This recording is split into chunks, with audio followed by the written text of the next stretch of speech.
So Reggae Boyz coach Helmer Hallgrimsson has wasted no time in calling up a local-based training squad, obviously, to have a look at what the local players have to offer.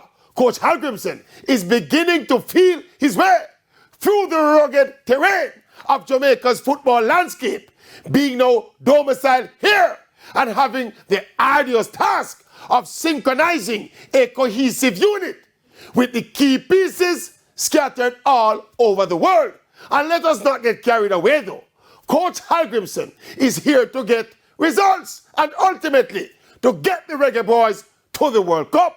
What he's doing now is getting acclimatized not just to the Jamaican climate, but to the Jamaican football culture.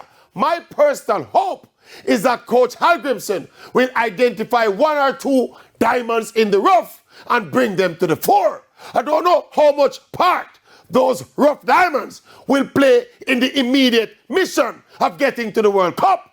But let us see if the coach can discover one or two gems as he moves towards the very serious and challenging business of qualifying Jamaica for the 2026 World Cup.